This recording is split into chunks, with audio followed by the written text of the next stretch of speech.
بسم اللہ الرحمن الرحیم۔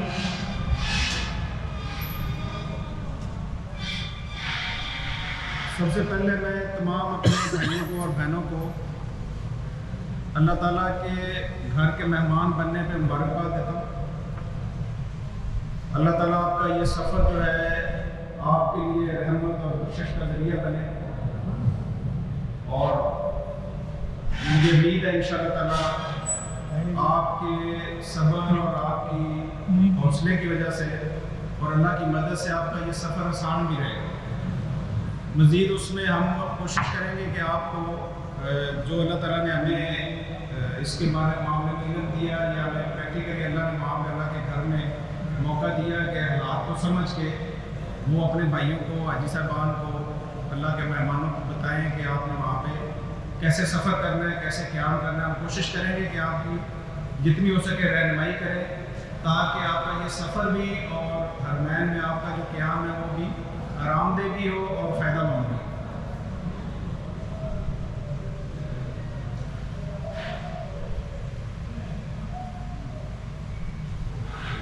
جیسے کہ قاری صاحب نے بتایا، سب سے پہلے ہم آپ کو جو انتظامی امور ہیں آپ کی گھر سے اور پاکستان سے لے کے سعودی عربیہ تک کے جو سارے معاملات ہیں وہ ہم آپ کو سمجھائیں گے کہ کیسے سارے جو آپ کے سفر کے معاملات ہیں طے ہوں گے۔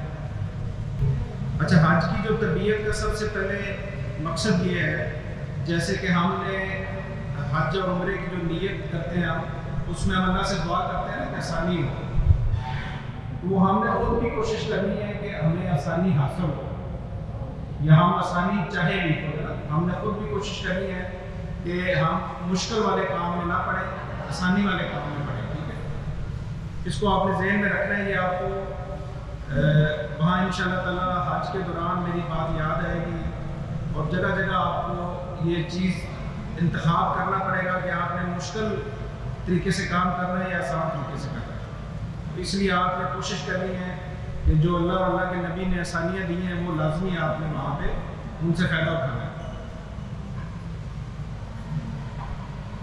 اور دوسرا یہ ہے کہ ہم کوشش کریں گے اس تربیت کے ذریعے سے آپ کی اتنی رہنمائی ہو کہ آپ کا جو حج ہے وہ کسی غلطی یا کوتاہی سے پاک ہو کہ آپ اچھے طریقے سے کر سکیں۔ اور جب یہ دو کام ہوں گے انشاءاللہ تعالیٰ تو اللہ تعالیٰ کی رحمتیں بھی ہوں گی اور اجر و ثواب بھی زیادہ ملے گا۔ بیرون ملک کا جو سفر ہے، سفر ویسے بھی تکلیف دہ چیز ہوتی ہے نا، تو سفر کی جو مشکلات ہیں وہ ضرور پیش آتی ہیں، لیکن اس میں اگر ہمیں علم ہو، معلومات ہو اور دوسرا صبر ہو، تو یہ دونوں چیزوں سے معاملات جو ہیں وہ بہتر ہو جاتے ہیں۔ اچھا، یہ قرآن پاک کی آیت مبارکہ ہے جس کا ترجمہ ہے کہ ہمارے اللہ ہمیں اپنی عبادت کے طریقے بتا اور ہماری کوتاہیوں سے درگزر فرما، تو بڑا معاف کرنے والا، رحم فرمانے والا ہے۔ یہ ابراہیم علیہ السلام کی دعا ہے جو قرآن پاک میں ان کے ذریعے سے اللہ تعالیٰ نے منگوائی کہ تاکہ یہ جو سفر ہے، یہ جو مناسک ہے، ان میں ہم خود اللہ سے مانگے کہ یا اللہ ہمیں اپنی جو عبادت ہے وہ صحیح طریقے سے کرنے کی توفیق دے اور آسانی سے توفیق دے۔ یہ مختلف طریقے ہیں جس کے ذریعے سے آپ کی تربیت ہوگی، جس میں آج کی تربیت شامل ہے۔ آپ اپنی کتابیں جو ہے اپنے پاس رکھیں، پڑھتے رہیں۔ اور ایک اور چیز میں حاجی صاحبان کو بتاتا ہوں کہ جب بھی کوئی آپ مناسب کرنے لگیں تو آپس میں مشورہ کر لیا کریں۔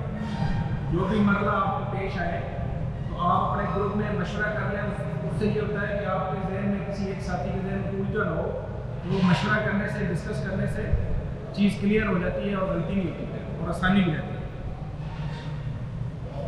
باقی آپ اپنے جو مسلک کے علماء کرام ہیں ان سے بھی جانے سے پہلے ضرور ملیں۔ علماء کرام کی جو ہے صحبت میں اور ان سے چیزوں کو ڈسکس کرنے میں کافی آپ کو آسانیاں ہو جاتی ہیں۔ آپس میں بات چیت کا میں نے آپ کو بتا دیا۔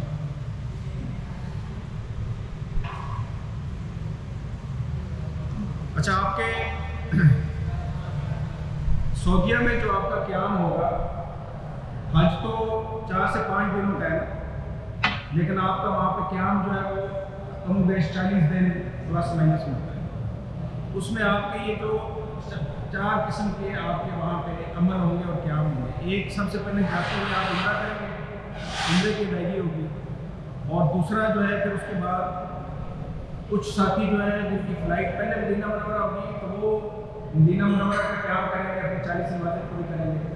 जिन लोगों की फ़्लाइट जो है पहले जद्दा की होगी वो कुछ को हज से पहले और कुछ को हज के बाद जो है मदीना मुनव्वरा में क़याम का मौका मिलेगा। और उसके अलावा हज के अयाम है 4 से 5 जो दिन है, और इसके दरमियान में आप देखना 40 दिन है तो 8 और 5 13 हो गए। बाकी सारे जो अयाम हैं उम्रे के अलावा वो आपने खाना काबा में और मक्का में क़याम करना है, इसी को हज तमत्तु भी कहते हैं। तो वो जो दिन होंगे वो आपको उसमें आपने तवाफ़ करने होंगे और बाकी ज़ियारत और इबादत करनी होंगी। तो इस तरह से 4 हिस्सों में आपका वहाँ पे क़याम हो जाएगा। अच्छा, ये इब्तदाई तैयारी में सबसे पहली तैयारी जो है हमें अपनी कुछ रूहानी जो है तैयारी करनी चाहिए, जिसमें हमारी जो नीयत है अपनी नीयत को खालिस अल्लाह के लिए करनी चाहिए। अगर उम्रे की जो हम बकायदा नीयत करते हैं उसमें भी ये हम कहते हैं कि मैं ये अल्लाह की रज़ा के लिए नीयत कर रहा हूँ। अच्छा, ये जो अपनी हमने अल्लाह के लिए नीयत करनी है अपने हज और उम्रे के लिए, इसका आपको इबादत के लिहाज से और रूहानी तौर पर भी इसका असर है और आपके हमारे जो अखलाक हैं उस पर भी इसके ऊपर बड़ा असर है। क्योंकि जब हम अखलाक से काम नहीं करते और उसमें किसी किस्म का भी कोई दिखलावा जब ऐसा मर्द आ जाए तो फिर वो हमारा नफ्स उसमें शामिल हो जाता है और जो अमल है उसमें या तो ज़्यादा लालच आ जाता है या दिखावा आ जाता है। और जिसकी वजह से आपको वहाँ पर मेरी बात याद आएगी कि जब भी आप मुकाबले में काम करना शुरू कर देते हैं तो मैंने इतने तवाफ़ किए, मैंने इतने उम्रे किए, पीछे जाकर लोगों को भी बताना है कि कोई ये ना कहे कि वो ऐसा हज करने गए थे, उम्रा करने गए थे और वहाँ पर सोते रहे, सही काम नहीं किया। ये इन चीज़ों से बचने के लिए हमने अपनी नीयत को खालिस अल्लाह के लिए रखा है। और उसमें आपको एक चीज़ ध्यान में रखें कि अल्लाह ताला जो है वो मेयार चाहते हैं, मकदार नहीं चाहते। हमारा अमल थोड़ा हो, अखलास के साथ हो और अखलाक के साथ हो। आपके जब जो साथी हैं वहाँ पे जो इतनी बड़ी उम्मत के लोग आए होते हैं उनके लिए हम तकलीफ का ज़रिया ना बने। वहाँ पे जो मकामी सऊदीया की जो मैनेजमेंट है उनके साथ हमारा जो है तावन अच्छा हो, उनके लिए हम मसले का ज़रिया ना बने। आपने देखा होगा कि हमारे मुल्क में भी जो इंतज़ामी मामलात या जो मैनेजमेंट होती है तो मैनेजमेंट जो है वो सर्विस देने वालों का भी रोल होता है उसमें अच्छी सर्विस प्रोवाइड करे, लेकिन जो सर्विस लेने वाले हैं जो सूरतों से फ़ायदा उठा रहे होते हैं उनका अखलाक और उनका रवैया भी बड़ा मैटर करता है।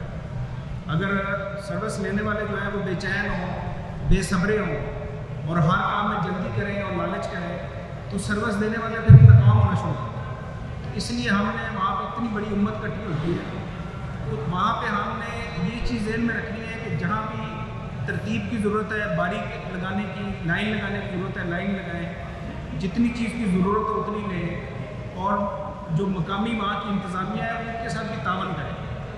वहाँ पे क्योंकि रश में हरम में आपको जगह जगह ये चीज़ों का सामना करना पड़ेगा। कभी वो आपको किसी एक दरवाजे से नहीं जाने देंगे, उसकी वजह ये होगी कि अंदर रास्ते बंद हो जाते हैं, अंदर रश होता है, ज़्यादा जगह नहीं होती। तो अगर आप उसमें परेशान होना लग जाए, बहस करने लग जाए, आपका टाइम भी ज़ाया होगा, आपकी वो ज़हनी कैफियत जो है वो रूहानियत से निकल के बहस मुबहस वाले उसमें आ जाएगी मूड में ना। इन चीज़ों से आपने बचना है और ये तभी होगा जब आप बिल्कुल अल्लाह के साथ अपना लाइन मिला लेंगे और आराम से धीमे धीमे आस्ता आस्ता चलते जाएंगे। जितनी अल्लाह को तौफीक मिलेगा उतनी इबादत करें और उसी में बरकत होगी इंशाअल्लाह। दूसरा ये कि जाने से पहले अपनी हमें सबको चाहिए कि हम इस्तिग़फ़ार करें, अल्लाह से अपनी कोताहियों की माफ़ी मांगें। अभी तक की जो हमने ज़िंदगी गुजारी है उसमें बहुत सारी हमारे पास जो है वो कमियाँ पेशियाँ हैं, हमसे बहुत सारी तलफियाँ हुई हैं, उनका इज़ाला करके जाना चाहिए और अपने पिछले अमाल और पिछली ज़िंदगी के ऊपर पछतावा और इस्तिग़फ़ार करके जाना चाहिए। तीसरा पॉइंट ये है कि अपने कल्ब और जहन की इस्लाह करके जाए। अल्लाह ताला ने कुरान पाक में हज़रत इब्राहीम अलैहिस्सलाम की ये तारीफ़ बयान की कि वो मेरे पास अपना कल्ब सलीम लेके आए, साफ कल्ब और अतात वाला। हमें भी अल्लाह ने ये मौका दिया है कि हम ये सुन्नत इब्राहीमी है ना, हज की अदायगी जो है ज़्यादातर मनासिब जो है حضرت ابراہیم علیہ السلام اور ان کے خاندان سے متعلق ہے یا آقا علیہ السلام سے متعلق ہے. تو ہمیں چاہیے کہ ہم اللہ نے ہمیں موقع دیا ہے تو ہم اپنے دلوں کو اس کیفیت میں لے کے جائیں کہ جہاں پہ ہمیں بھی اللہ تعالیٰ کی توفیق سے قلب سلیم جو ہے وہ نصیب ہو. یہ بڑا سنہری موقع ہوتا ہے زندگی میں، دوبارہ سٹارٹ کرنے کا موقع کبھی کبھی ملتا ہے نا ہر چیز میں. آج کل ہم یہ چیزوں کو ریسیٹ کرتے ہیں نا، فیکٹری سیٹنگ کرتے ہیں. موبائل خراب ہو جائے، گڑبڑ کر جائے، اس کو ہم فیکٹری سیٹنگ کر دیتے ہیں کہ واپس اپنی اصل اوریجنل حالت میں آ جائے. تو اللہ تعالیٰ نے ہمیں بھی یہ جو حج اور عمرے کی سعادت ہے، اس کے ذریعے سے اللہ چاہتا ہے کہ ہم بھی ایک دفعہ اپنی پچھلے والی معصوم حالت میں چلے جائیں. وہ تبھی ہوگا جب اس کے لیے ہم کوشش کریں گے انشاءاللہ. دوسرا یہ ہے کہ وہاں کے جو معاملات ہیں آپ کے لوگوں کے ساتھ بھی اور انتظامیہ کے ساتھ، جیسے میں نے کہا، اس میں بہت زیادہ خوش خلقی اور صبر والا مظاہرہ کرنا ہے. یہ صبر والا جو معاملہ ہے یہ حج اور عمرے میں ہر جگہ پیش آتا ہے. اور جو حاجی صبر کرنا اور یہ سیکھ جائے، اس کا حج بھی آسان ہو جاتا ہے، وہاں پہ قیام بھی آسان ہو جاتا ہے اور عبادت کا پھر مزہ بھی زیادہ آتا ہے. ورنہ یہ ہوتا ہے کہ ہم وہاں پہ جا کے ہمارے کئی حاجی صاحبان زیادہ بے چینی میں اور زیادہ اور پھرتیلے ہو جاتے ہیں. تو یہ کام پھرتیلے لوگوں والا نہیں ہے.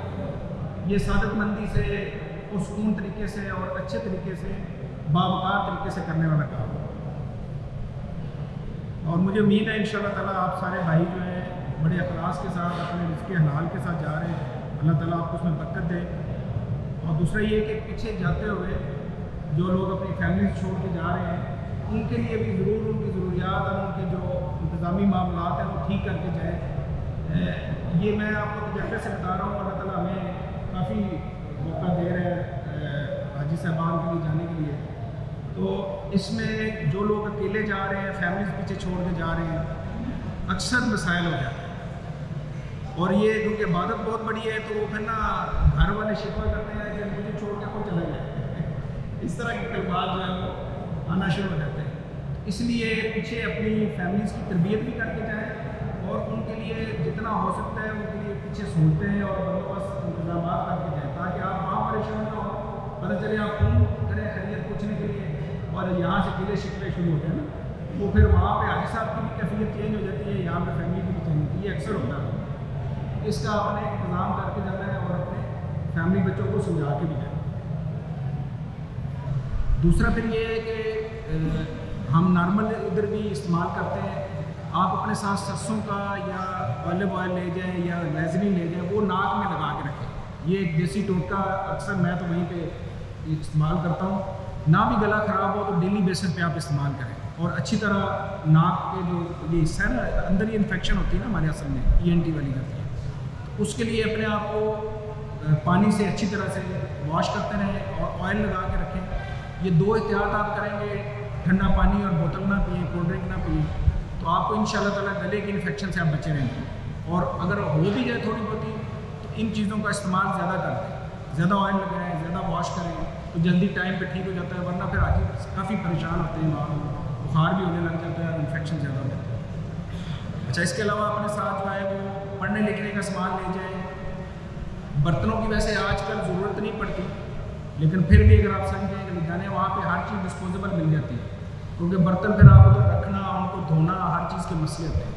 کھانا پینا بھی آپ کا سارا جو ہے بڑا اچھا ڈائریکٹریٹ کا ارینجمنٹ ہوتا ہے، وہ سارا ڈسپوزیبل برتنوں اور آپ کو دھونے والے برتن ہونا استعمال نہیں ہوتے. اسی طرح جو آپ نے مزدلفہ میں کنکریاں لینی ہوں گی رمیے جمرات کے لیے، اس کے لیے اگر آپ ریڈی میڈ یہیں سے تھیلیاں بنا کے لے جانا چاہیں وہ لے جا سکتے ہیں احتیاط کے لیے. ورنہ وہاں پہ ہم یہ کرتے ہیں کہ یہ جو چھوٹی پانی والی بوتلیں ہوتی ہیں نا، اس کے اندر کنکریاں ڈال لیتے ہیں. اگر آپ تھیلی نہ بھی لے جانا چاہیں تو چھوٹی جو پانی والی خالی بوتل ہوتی ہے اس میں کنکریاں ڈال دیتے ہیں اور وہ آپ سامان میں رکھ لیتے ہیں. اسی طرح اپنے استعمال کے لیے پیسے جو ہے ابھی آپ نے تھوڑے سے پہلے قربانی کے حاجی پیسے نہیں لے کے جاتے تھے، تو نارملی ہم بتاتے تھے کہ 1000-1500 ریال لے جائیں. ابھی آپ نے 800 سے 1000 ریال جو ہے وہ قربانی کے بھی ساتھ لے کے جانے ہیں، کیونکہ ابھی آپ نے قربانی وہاں پہ خود ہی بک کرنی ہے، بینک کے تھرو یا ڈاکخانے کے تھرو. اچھا، اس کے علاوہ ذاتی استعمال کی چھوٹی چھوٹی چیزیں آپ اپنے طور پر بھی اور گروپ کے طور پہ بھی لے جا سکتے ہیں. احرام والا بیلٹ جو ہے اس میں ضروری چیز ہے، یہ لازمی لے کے جائیں ساتھ، اور یہ اچھا ہونا چاہیے جو آپ کو آرام دہ بھی ہو اور اس کے اندر کوئی پاکٹ وغیرہ بنی ہو تاکہ آپ سامان بھی رکھ سکیں، اور وہ حج کے دنوں کے علاوہ بھی آپ نارمل شلوار میں اس کے اوپر بھی پہن لیں تو آپ کے اس میں فون وغیرہ یا پیسے آپ کے محفوظ رہتے ہیں۔ ایک اچھا کوالٹی والے بیگ ملتے ہیں جس کے ساتھ پاؤچ لگا ہوتا ہے نا لیدر کا، وہ لے لیں، وہ بڑا کام آتا ہے آپ کا، وہ آپ قمیض کے نیچے پہن لیں، اس کے اندر اپنے سارے پیسے وغیرہ سیو کر سکتے ہیں۔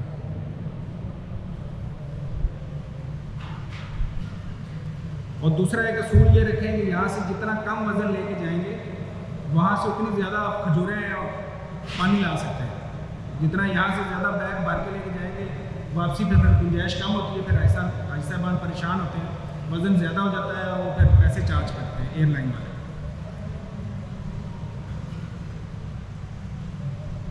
اس کے علاوہ یہ نیچے جو لکھا ہوا ہے، آپ کے جو بیگ ہیں جتنے بھی، اس کے اوپر آپ نے اپنا جو رجسٹریشن نمبر ہے اور پاسپورٹ نمبر جو ہے یہ لازمی لکھیں، اور اپنا پاکستان کا جو موبائل نمبر ہے اور نام یہ لکھتے ہیں کوڈ کے ساتھ۔ پھر جب سعودیہ آپ پہنچ جاتے ہیں، کیونکہ ابھی اگر خدا نہ خاصہ آپ کی چیز گم ہو گئی سعودیہ میں تو وہاں کا نمبر آپ کا استعمال ہوگا نا، تو ایک لائن بعد میں مارکر سے جب آپ کو وہاں کا لوکل نمبر مل جاتا ہے تو ادھر ہی کمرے میں اپنا سعودی نمبر بھی لکھ دینا ہے، تاکہ جب آپ مکہ اور مدینہ کے درمیان میں سفر کر رہے ہوں یا حج کے لیے آپ اپنا چھوٹا بیگ لے کے جا رہے ہوں، وہ گم ہونے کی صورت میں آپ کو سعودیہ والے نمبر پہ لوگ رابطہ کر سکتے ہیں، کیونکہ اگر وہاں پہ پاکستانی نمبر لکھا ہوا ہوگا تو وہاں سعودیہ والوں کے لیے مشکل ہوتا ہے نا کال کرنا، ادھر جاتے ساتھ ہی اپنی چیزوں کے اوپر سعودیہ والا نمبر لازمی لکھیں، اسے آپ کی چیز کو واپس ملنے میں آسانی ہوتی ہے۔ یہ میں نے آپ کو چیزیں پہلے بھی بتا دی تھی، چیک لسٹ، اس کو دوبارہ آپ ذرا ایک دفعہ نوٹ کر لیں۔ پاسپورٹ، ویزا لگا ہوا، ریٹرن ایئر ٹکٹ، حج شناختی کارڈ جو آپ کو میں نے دکھایا ہے وہ آپ کے پاس ہونا چاہیے، پیلا کارڈ جو میں نے آپ کو دکھایا ہے ہیلتھ سرٹیفکیٹ والا وہ ہونا چاہیے، بینک کی رسید ہونی چاہیے، اور 10-12 تصویریں آپ کی جو ہے پاسپورٹ سائز والی وہ ہونی چاہیے، اور اسی طرح اپنا ہمارا جو نیشنل آئی ڈی کارڈ ہے وہ اور اس کی کاپیاں اپنے ساتھ رکھیں۔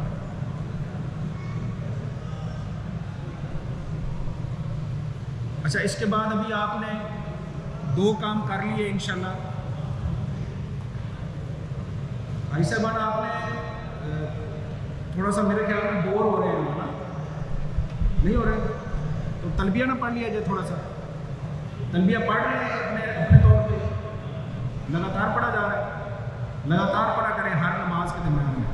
ابھی میرے ساتھ تھوڑا سا پڑھ نہ لیں آپ، اچھا ہو جائے گا۔ چلیں جی پڑھتے ہیں انشاءاللہ۔ جو بہنیں ہماری ہیں وہ آستہ آواز سے پڑھیں اور مد زراعت جو ہے وہ زور سے پڑھیں تاکہ تھوڑا سا جاگ بھی جائیں گے اور ہمارا آپس میں رابطہ پھر ٹھیک رہے گا۔ لبیک اللہم لبیک،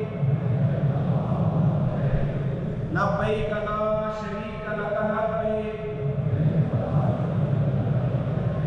ان الحمد والنعمت لک والملک لا شریک لک، لبیک اللہم لبیک،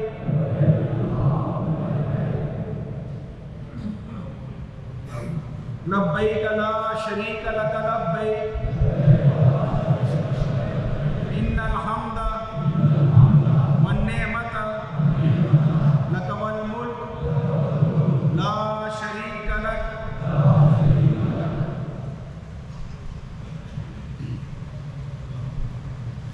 اچھا جی، انشاءاللہ ابھی آپ کا بیگ تیار ہو جائے گا، آپ کے سامان جو ہے وہ کاغذات جو ہے پورے چیک لسٹ کے مطابق جو ہے آپ نے تیار کر لیے، ابھی آپ کی روانگی کا مرحلہ آ جائے گا انشاءاللہ تعالیٰ۔ اس میں یہ ہے کہ جو بھی آپ کو فلائٹ کا ٹائم اور شیڈول ملا ہوگا، ٹکٹ ملا ہوگا، اس کے اوپر آپ نے چیز ذہن میں رکھنی ہے۔ کبھی کبھی حاجی صاحبان کو غلط فہمی ہو جاتی ہے، اس میں ٹائم لکھا ہوتا ہے 24 گھنٹے کے حساب سے، ٹھیک ہے، کہ فرض ایگزامپل اگر صبح کا ٹائم ہے، صبح 4 بجے آپ کی فلائٹ ہے تو وہ 0400 بجے لکھا ہوتا ہے، اس کا مطلب یہ ہوتا ہے کہ یہ صبح کا ٹائم ہے، اور اگر وہ شام کو 4 بجے ہے تو وہ 1600 بجے لکھا ہوتا ہے، ٹھیک ہو گیا۔ تو اس میں آپ کبھی کبھی پریشانی یہ رہتی ہے کہ جو سنگل ڈیجٹ میں لکھا ہوتا ہے 0400 بجے وہ حاجی صاحبان شام کے 4 بجے سمجھ لیتے ہیں، تو یہ آپ نے احتیاط رکھنی ہے اور آپس میں گروپ میں ڈسکس بھی کر لینا ہے कि टाइम और तारीख आप सही पढ़ रहे हैं। ठीक हो गया। अच्छा, जो भी आपका फ़्लाइट का टाइम होगा उससे 6 से 8 घंटे पहले आपने एयरपोर्ट पहुंच जाना है अपना सामान लेके, और अपनी सारी चीज़ें, कागजात वगैरह हर चीज़ चेक करके। उसमें वजह यह है कि खुदा ना खास्ता कभी कभी टिकट में या किसी चीज़ में मसला होता है तो एयरपोर्ट के ऊपर रिएक्शन टाइम आपके पास होता है, वरना वहाँ पे आम तौर पे जो सारे मामलात हैं वो 2 घंटे में तय हो जाते हैं। 2 घंटों में चेक इन होता है और घंटा कम अज़ कम आपका लाउंज में सेफ होना चाहिए। बाकी जो टाइम हम आपको 2-3 घंटे बता रहे हैं उसमें ये है कि खुदा न खास्ता कोई प्रॉब्लम निकल है, कोई वीज़े का, कोई टिकट नंबर का, कोई नाम की गलती निकल आती है, वो वहाँ पर फिर मसला हल हो जाता है। अगर आप बिल्कुल इन टाइम जाएँ तो फिर जो कोई भी इशू हो जाए या कोई प्रॉब्लम हो जाए तो हल नहीं होता। इसलिए आपने 6 से 8 घंटे कम अज़ कम पहले एयरपोर्ट पहुँच जाना है। जो ऐसा हाजी कैम्प में अगर क़याम कर रहे होंगे तो वहाँ से आपको ट्रांसपोर्ट भी मिलेगी एयरपोर्ट छोड़ने के लिए। अच्छा, इसके बाद आपने, अगर आप में से किसी ने पहले सफ़र किया हो तो आपका सामान जो है ना वो स्कैनर में से गुजरता है। आपने जो हैंड कैरी है वो अलग पैक करना है अपना, और जो बड़ा बैग है जो लगेज में जाएगा वो अलग पैक करना है। कोई भी तेज़ धार आला जो है, कैंची वगैरह या शेविंग का सामान या इस तरह की जो चीज़ें हैं वो हैंड कैरी में नहीं ले जाने देते। और प्लस जो कॉस्मेटिक्स हैं या शैम्पू वगैरह इस तरह की चीज़ें जिसमें लिक्विड होता है, ऑयल वगैरह, वो भी हैंड कैरी में नहीं जाता।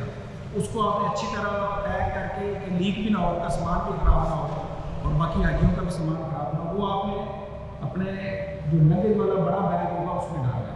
तो यहाँ से आपका स्कैन होकर सामान उधर जाएगा कस्टम चेकिंग में, और फिर आपकी सामान की बुकिंग हो जाएगी और उसी एक ही काउंटर के ऊपर आपको साथ बोर्डिंग पास भी मिल जाएगा। जो एयरलाइन का काउंटर होता है वहाँ पे लाइनें लगी होंगी, आपने अपनी एयरलाइन चेक कर लेनी है पहले से कि मैं सही एयरलाइन के काउंटर के पीछे खड़ा हूँ, क्योंकि ये ना हो कि आप लंबी लाइन के पीछे खड़े रहें और जब आपकी बारी आए तो पता चले कि आपकी एयरलाइन दूसरी थी। तो अपनी तसल्ली करके एयरलाइन का नंबर PIA की है तो PIA, या दूसरी कोई एयरलाइन है तो उसका चेक करके सऊदी एयरलाइन का कि मैं सही लाइन में खड़ा हूँ, उधर ही आपका सामान भी बुक होगा, उधर ही आपको बोर्डिंग पास मिल जाएगा। इस तरह से बोर्डिंग पास मिलता है। ठीक है, तो इसमें थोड़ा सा एक रूटीन से स्पीड चल रही होती है तो परेशान नहीं होना, जिक्र करते रहे और अपनी बारी का इंतज़ार करते रहे। ये ना सोचें ज़हन में कि मेरा पहले कागजात मुझे मिल जाएंगे तो शायद मेरा जहाज़ पहले चल पड़ेगा ना, तो जहाज़ एक ही टाइम पे टेक ऑफ करना है। सिर्फ ये कि जहाँ पे भी आप लाइन में बारी में लगे हुए जिक्र करते रहे और आराम सुकून से हौसले से खड़े रहें। इसी तरह फिर FIA का काउंटर आ जाएगा, उसमें आपने जो है वो लाइन में लग जाएंगे, वो आपके पासपोर्ट के ऊपर स्टैम्प वगैरह करते हैं सारा। जो सरकारी मुलाजमीन है सर्विस में वो अपना जो NOC है यहाँ पे वो चेक करते हैं FIA वाले, वो लाजमी अपने साथ रखें ताकि उधर जाके आपको परेशानी ना हो। मिकात जो है हमारा पाकिस्तान का जो बाई एयर मिकात आता है वो जद्दा से पहले एक पॉइंट है जहाँ पे आपके लिए जहाज़ में अनाउंसमेंट हो जाएगी, जहाज़ में ऐलान करेंगे। पहले वो आधा घंटा आपको बताएंगे कि मिकात में रहता है, फिर जब करीब पहुँच जाएंगे तब बताएंगे।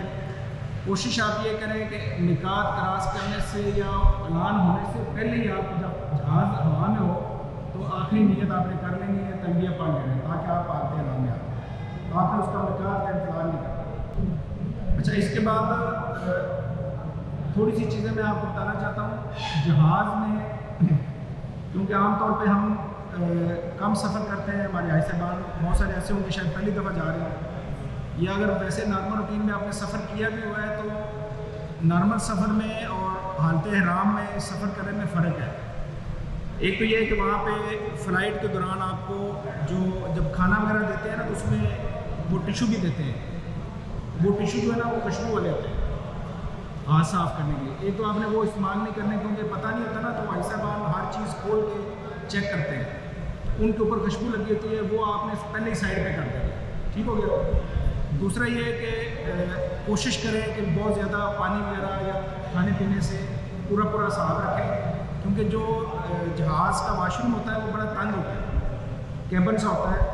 अगर आप वाशरूम जाएँ तो फिर आप वहाँ पे ख़तरा होता है कि आपका जो एहराम के कपड़े हैं वो नापाक ना हो जाए। लेकिन फिर भी अगर मजबूरी हो तो आपने बड़ी समझदारी से जो जहाज़ का वाशरूम इस्तेमाल करना है, उसके अंदर ना किसी एक कोने में ना हुक लगी होती है। आप अपनी जो ऊपर वाली चादर है वो उतार के आराम से उसको पहले सेफ कर लें, और अगर वो नहीं समझ आ रही तो फिर कम अज़ कम उसको इकट्ठा करके गले में डाल लें, ठीक है ना, उसी तरह फैली हालत में ना हो। और दूसरा, अपने साथ जो है सामान जो हैंड बैग है आपका, उसमें एक छोटी खाली बोतल रख लें, या जो पानी पीने वाला कप होता है वो रख लें, और वो जहाज़ के वाशरूम में साथ लेके जाएँ। बोतल वैसे ज़्यादा आसान रहती है इस्तेमाल करना, लेकिन उसको इस तरीके से इस्तेमाल ना करें कि जहाज़ के वाशरूम के फर्श के ऊपर पानी ना गिरे, ठीक हो गया। अगर आपको वज़ू करना है दोबारा तो थोड़ा थोड़ा पानी इस्तेमाल करें।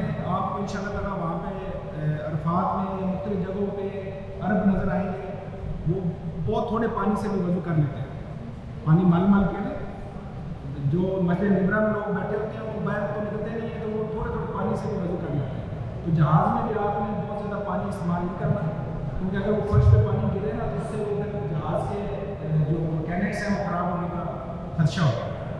जहाज़ का वाशरूम जो है वो पानी गिराने वाला नहीं होता।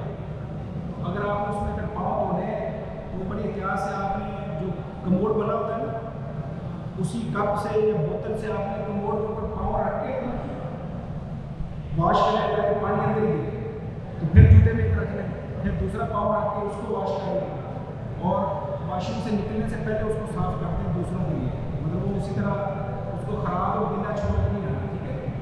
जहाँ कहीं भी आप ये बैठने वाला वाशरूम इस्तेमाल करें तो उसका तरीका ये होता है कि आपने आने वाले के लिए उसको साफ़ करना। आपके बाद जो बंदा है उसको ये महसूस ना हो कि ये वाशरूम पहले इस्तेमाल हुआ है और गंदा छोड़ के गए। हमारी सरकारी बिल्डिंग जितनी है उनमें आम तौर पे हर फ्लोर के ऊपर वॉशिंग मशीन की सहूलत होती है, और वो उसके लिए आपने अपना सर्फ यूज़ करना होता है। ऑटोमेटिक मशीनें लगी होती हैं, उनको इस्तेमाल करें, एहतियात करें, और पानी के बहाव का ख्याल रखें। और छतों के ऊपर जो है जगह बनी होती है, वहाँ पे ये जो होती है ना हमारी बहनें, ज़रा ख्याल रखिएगा, जो हम घरों में भी इस्तेमाल करते हैं ना, ये चुटकियाँ जो होती हैं कपड़ों वाली, वहाँ पर मक्का और मदीना में हवा बहुत तेज़ चलती है तो वो कपड़े उड़ जाते हैं। तो ये चुटकियाँ आप अपने साथ लेके जाएँ या वहाँ से खरीद लें, वो आप वहाँ पर लगाएंगे तो फिर आपके कपड़े गिरेंगे भी नहीं और ख़राब भी नहीं होंगे। तो वाशिंग का बंदोबस्त वहाँ पे होता है। और इस्त्री जो है आम तौर पे लोग अपनी वहाँ पे अरेंज करते हैं, वो सरकारी इशू नहीं होती। अच्छा, दूसरा जो एक वहाँ पे अहम इशू है वो है सरकारी स्कीमें, क्योंकि हज का खाने का सारा बंदोबस्त होता है वहाँ पे।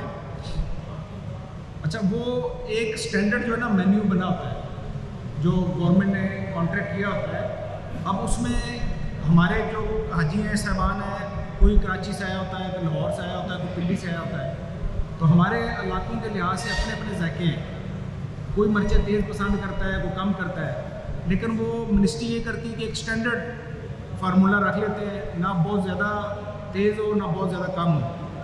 तो वो आपने मुसाफिर की तरह और एक अच्छी सूरत के तौर पर उसको इस्तेमाल करना है। और दूसरा ये है कि वहाँ पर भी बारीक बना के इस्तेमाल करें। और एक चीज़ आपने नहीं करनी, वहाँ पे इंशाल्लाह ताला अगर अल्लाह ने आपसे मुलाकात करवाई तो कहीं ना कहीं पकड़ के हाजी मिल जाएंगे, या बाकी जगहों पे भी कमरे में खाना लेके नहीं जाना, ठीक हो गया। उससे एक तो ये है कि आपकी सेहत भी इफ़ेक्ट होती है, खाना पड़ा रहता है, फिर उसमें डस्टबिन में फेंकते हैं। दूसरा ये है कि कमरों में खाना ले जाने की वजह से खाना ज़ाया होता है। वो कैसे ज़ाया होता है कि एक ग्रुप में आप फॉर एग्जाम्पल 5 लोग रह रहे हैं कमरे में, तो जो पहला हाजी आता है वो 5 बंदों का खाना ले जाता है, फिर जो दूसरा हाजी आता है वो भी एहतियातन खिदमत के जज्बे से फिर 5 लोगों का ले जाता है। तो कमरे के अंदर ना ढेर लगना शुरू हो जाता है, उससे ज़ाया भी होता है, सेहत के भी मसाइल पैदा होते हैं, और फिर काफ़ी मतलब वो आपकी जो जज्बा है हज वाला वो उससे मुतासर होता है, ठीक है ना। तो हर हाल में साफ़ सुथरी जगह टेबल लगे होते हैं, डाइनिंग हॉल में खाना खाएं, वहीं से आराम से साफ़ सुथरे तरीके से उठ के अपने कमरों में चले जाएँ, और अपना ज़ाती अकेले खाना खाएं, बेशक ये इकट्ठे ग्रुप में है तो ग्रुप में खाएं। अच्छा, फिर आप जब इंशाल्लाह ताला वहाँ पहुँच जाते हैं, सेटल हो जाते हैं, अपनी बिल्डिंग का जो आपका एड्रेस है, मैंने आपको बताया कि आपने तस्वीर बनाने ली है। अगर उसी होटल के रिसेप्शन के ऊपर अगर आपको कार्ड मिल जाए, पूछ लीजिएगा, गत्ते वाला जो होटल का कार्ड होता है वो भी लेके अपने पास रख लें, इसी कार्ड के पिछले हिस्से में डाल लीजिएगा, क्योंकि उसके ऊपर अरबी में भी पता लिखा होता है और एग्जैक्ट गली का और सारा एड्रेस होता है। वो मकामी जो टैक्सी वाले होते हैं, अगर खुदा न खासा कोई गुम हो जाए और टैक्सी वाले के ज़रिए से आपने वापस पहुंचना हो, बस की भी समझ ना आ रही हो, स्पेशली ख़वातीन को, तो वो फिर आपको पहुंचाना जो है वो आसान हो जाता है। इनफरादी तौर पे भी आपको उसमें मसला नहीं होता। अच्छा, वहाँ पे अजीज़िया में जहाँ पे गवर्नमेंट स्कीम के हाजियों का स्टे होता है, वो बिल्डिंग्स बड़ी अच्छी हैं। अच्छा, अजीज़िया के बारे में लोग ये समझते हैं कि पता नहीं मक्का का कोई मज़ाफ़ाती इलाका है या पता नहीं क्या चीज़ है। वो मक्का का पहला DHA, सबसे मॉडर्न जो कॉलोनी उन्होंने अंदरून शहर के बाद बनाई है, वो अजीज़िया है। उसकी प्लानिंग, उसकी बिल्डिंग्स, हर चीज़ वो बड़ी अच्छी और मॉडर्न है। वहाँ पे शॉपिंग मॉल्स हैं, सारा कुछ है। लेकिन हरम से फासला दूर है ना, जैसे हर नई कॉलोनी का अंदरून शहर से थोड़ा सा फासला ज़्यादा होता है। उसको हल करने के लिए गवर्नमेंट ने बड़ा अच्छा सिस्टम बनाया हुआ है। ये जो ट्रांसपोर्ट है, ये हर बिल्डिंग की अपनी एक बस होती है। आप उसमें बैठते हैं, उसके ऊपर आपकी बिल्डिंग वाला ही नंबर लिखा होता है, और अगर वो बिल्डिंगें 2-2, 3 इकट्ठी हैं, बिल्कुल साथ हैं, तो उतने उनके सब के नंबर लिखे होते हैं कि ये जो बस है ये इस बिल्डिंग की है। उस बस में आप बैठते हैं और वो आपको एक बस स्टेशन है, इस तरह का बना होता है बड़ा सा, वहाँ पे ले जाते हैं। वहाँ पे आप अपनी बिल्डिंग वाली बस से उतरते और जो हरम जा रही होती है रेड वाली बिल्डिंग जो कि सबके लिए होती है, उसमें चढ़ जाते हैं दोबारा। तो ये बिल्कुल हरम के करीब जो है जियाद वाला टर्न है, और एक और हमारे 2-3 वहाँ पे पास स्टॉप है हरम के इर्द गिर्द, क्योंकि हरम की सारा जो डिज़ाइन है बोल है ना, वो उसके 3 जगहों पे जाके आपको करीब उतारती है और सारे आप हरम चले जाते हैं। तो पहली दफ़ा जब आप जा रहे होंगे तो इन बसों की भी आपने तस्वीर ले लेंगे, और जो बस स्टॉप है, एक खुदई है, एक वहाँ पे जियाद वाला है, उसका भी आपने पूछ लेना है कि ये हमारा कौन से वाला बस स्टॉप है। ठीक हो गया। वहाँ से आप हरम चले जाएंगे, आप उम्रा करेंगे, आइंदा भी आप उस तरह जाया करेंगे, वापसी भी वैसे ही। आप पहले ये शुरू बसें जल्दी हाजी में बैठ रहते हैं, ये जल्दी भर रही होती है, एक पहले चलती है, पीछे लाइनें लगी होती हैं, इसलिए आप बैठेंगे और इसी बस स्टॉप पे वापस आ जाएंगे। वहाँ पे पूरी तरतीब के साथ लाइन में आपकी बिल्डिंग वाली ये वाली बसें खड़ी होती हैं, ठीक है ना। ये जैसे नंबर लगा हुआ है, ये सेक्टर 9 की ये बिल्डिंग नंबर लिखे हुए छोटे-छोटे, सेक्टर 9 की ये बस है। उसमें आप बैठेंगे, वो आपको अपने बिल्डिंग के बिल्कुल सामने जाके दरवाजे पर उतार देंगे। ये प्राइवेट स्कीम में भी ये सहूलत अवेलेबल नहीं है, क्योंकि ये छोटे लेवल पे हो ही नहीं सकती, ये बड़े पैमाने पे होती है। तो ये गवर्नमेंट स्कीम के हाजियों को ये सहूलत है। ये सहूलत आपकी वहाँ पे देखेंगे तो VIP पैकेज वालों को भी ये अवेलेबल नहीं होती, वो भी देख रहे होते हैं कि माशाल्लाह गवर्नमेंट स्कीम के हाजी जो है ये फ़ायदा उठा रहे हैं। लेकिन इसको इस्तेमाल, मैंने जैसे आपको कहा कि शुरू में आपने समझ लेना है और आपस में वहाँ तामन करना है, लाइन बना के बैठना है, ठीक है ना। पता चलना चाहिए कि पाकिस्तान के हाजी जो है वो बड़े डिसिप्लिन वाले हैं।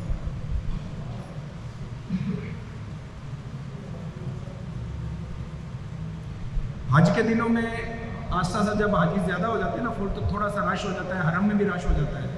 फिर बिल्कुल हज के आखिरी 2 दिनों में ये बसें रुक भी जाती हैं।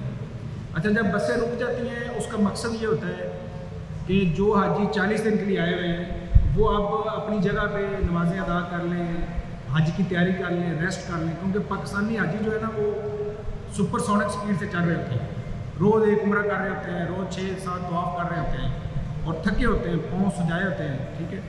तो वो हिकमत है उसमें कि जो हाजी 8-10 दिन के लिए भी हाजी आते हैं वहाँ 10-12 दिन के लिए, तो देखें वो भी हमारे भाई हैं, उनका हक बनता है ना हरम में उनको भी मौका मिले।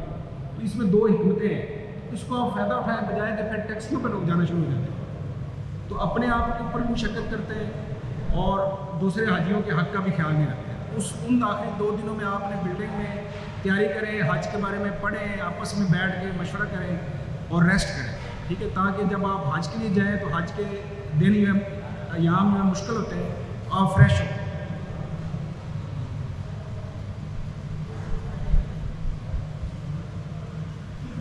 ये इस तरह से ये ना बस स्टॉप बने हुए, ये मैंने तस्वीर खुद बना के हमने ये प्रेजेंटेशन में डाली है। ये खिदमत के दौरान इस तरह से हाजी वहाँ हमारे ना अड़ जाते हैं, बल्कि ऐसे कर लेते हैं, बाजू जो है एक चढ़ के खड़ा हो जाता है रास्ते में और ऐसे कर लेता है, दूसरे को नहीं अंदर आने देता। तो ये वाला काम वहाँ में नहीं करना।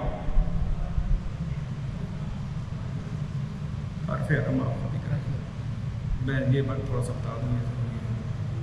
अच्छा ऐसे बनी ये ना एक बड़ी अहम चीज़ मैं आपको बताने लगा, ये आपको हर नमाज में वहाँ पेश आएगी, इसका आपने ख़ास ख्याल रखना है। वहाँ पे माशाअल्लाह ना लाखों में मुसलमान होते हैं हरम में, तो हरम के अंदर हर हिस्से की उन्होंने बायोमेट्रिक एक सिस्टम के ज़रिए से सऊदीज़ ने कैलकुलेट किया होता है कि हरम का ये वाला हिस्सा है फॉर एग्जाम्पल, इसमें 5000 लोग बैठ सकते हैं, इसमें 10,000 बैठ सकते हैं, और वो जब उस लिमिट पे पहुंच जाते हैं 200-300 का वो मार्जिन रखते हैं कि खुदा न खासा कोई भगदड़ मच जाए तो कुशन हो, तो वो फिर हिस्सों को ना ब्लॉक करना शुरू करते हैं, क्लोज करते जाते हैं ताकि हरम भर रहा है अभी ना। अब ये मुझे और आपको नज़र नहीं आ रहा, जो बंदा हरम में दाखिल होना चाहता है या नमाज के लिए जा रहा है, अब उसको इस सिस्टम का नहीं पता, वो समझता है कि मैं अल्लाह के घर में आया हूँ, मेरा भी हक बनता है मैं अंदर जाऊँगा, ठीक हो गया, वो अपनी जगह सच्चा होता है। लेकिन मैंने आपको बताया था ना कि इल्म से और सब्र से हम अच्छे अखलाक भी पैदा कर सकते हैं और अपने लिए आसानी भी कर सकते हैं। तो वहाँ पे आपको ना ये 2 इंडिकेटर मिलेंगे दरवाज़ों के ऊपर, जब ये सब्ज़ लाइटें हों और ये तीर का निशान जो है ये सब्ज़ हालत में है और ये सारे सब्ज़ हैं, ये बाबे अब्दुल अजीज़ है। इसका मतलब ये है कि बाबे अब्दुल अजीज़ के अंदर जो हरम का हिस्सा है उसमें अभी तक हाथियों की गुंजाइश है, हाथी अंदर आ सकते हैं, तो उस दौरान में ये खुला भी होता है, जो वहाँ पे पुलिस वाले बैठे होते हैं, इंतज़ामिया जो है वो जाने भी दे रही है। लेकिन फिर क्या होगा कि जब सेंट्रली उनका जो मॉनिटरिंग सिस्टम है, जो ऑपरेशन रूम में बैठे लोग कैमरों में देख रहे होते हैं, जैसे ही वो देखते हैं कि लिमिट पूरी हो गई है तो वो उधर से बटन दबाते हैं, वो बाहर वाले भी नहीं दबाते हैं, जो कंट्रोल सिस्टम वाले हैं वो बटन दबाते हैं और वो उसको रेड कर देते हैं।